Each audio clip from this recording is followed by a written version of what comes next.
I'm Zach, one of the film reporters here at Deadline, and today we're discussing Nine Temples to Heaven. I'm joined by director Sompong and producer Hakim. Sompong, where did this story come from? How did you sort of land on this story?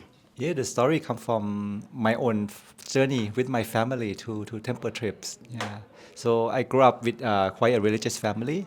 So going to temples is something very common for us. Yeah, and also my family also went to this kind of trip, the Nine Temple Merit trip. Yeah, many times. Yeah. So the film was inspired by that. And Tomo, how did you end up sort of joining this project? I just discovered Sompot's work. Like I had seen documentaries I'd made, called Railway Sleepers, and I really loved it. And then I saw that there was like a new project because you were attending like many markets, and I saw that you were like at the Locarno. So the Locarno team connected us, and then we started getting to know each other and like trying to see how we could work together as a co-production. Yeah. You mentioned Railway Sleepers, and that's what I thought about when I was watching this. I was like, okay, obviously that's trains moving, and this is obviously people in cars moving. What is it about sort of moving and travel that is interesting to you? Yeah, I think it's a journey, right? It's like you're trying to get from some place to some place, and I think there's something beautiful about that. Because I mean, like I also view life as like a journey, and people coming together in this vehicle, you know, in train or in the van, in the car, like get together and have a journey together to do something, a purpose of something. Yeah. I think that's quite a beauty, like something beautiful about that.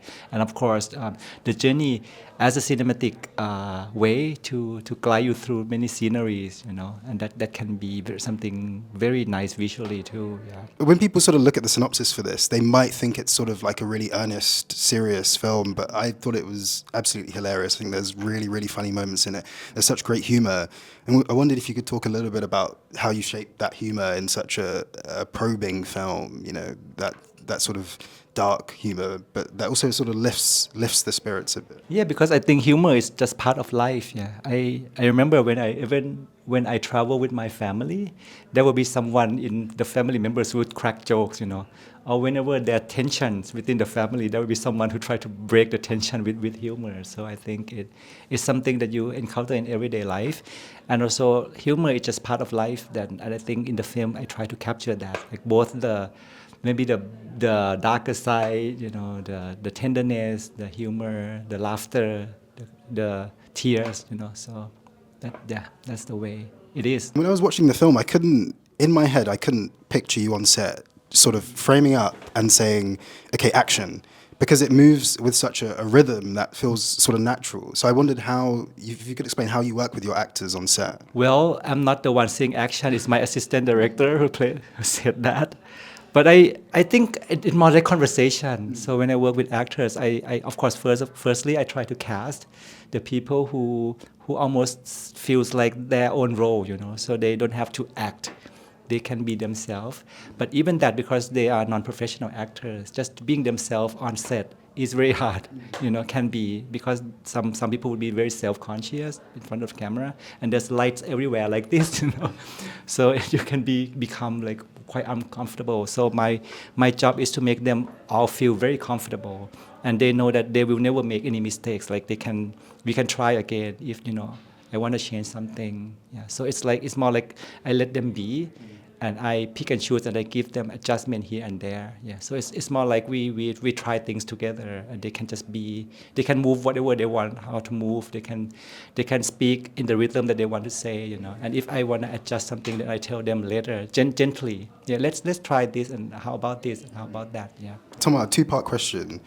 There's a lot of movement in this film, obviously, per the synopsis. It's a pretty big production. How do you sort of go about working on something like this, piecing it together? And also, Petit Chaos, your company, it's like the French producers are known for being sort of international looking, but you guys are really international looking. You've done a lot of work in Asia.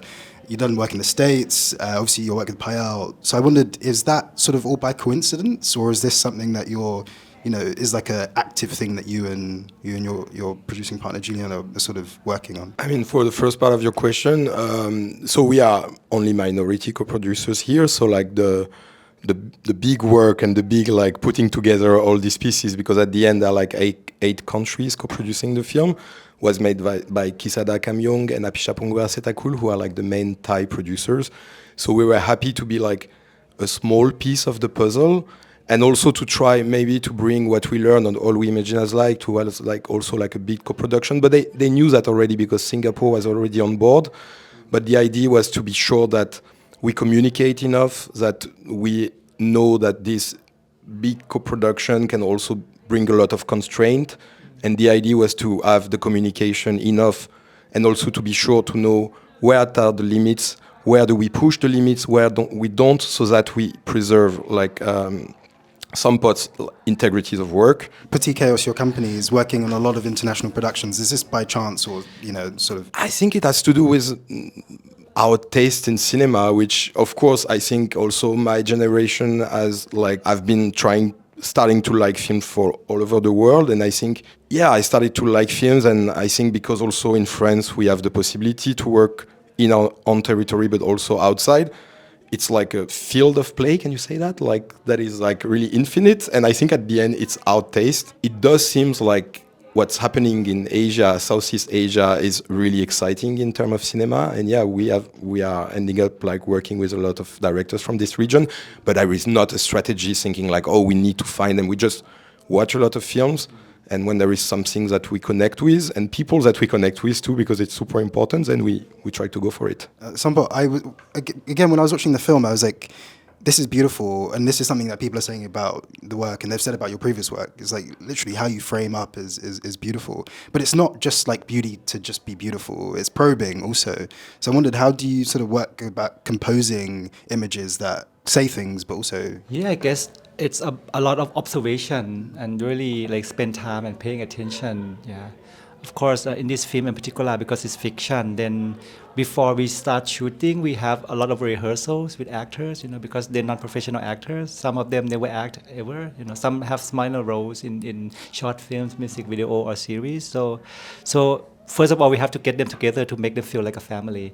And after I try some scenes, I see how they move, how they react, and then I start thinking about framing. And once you go to location, so this kind of acting movement, how it fits to that location. So little by little, you start seeing images in your head.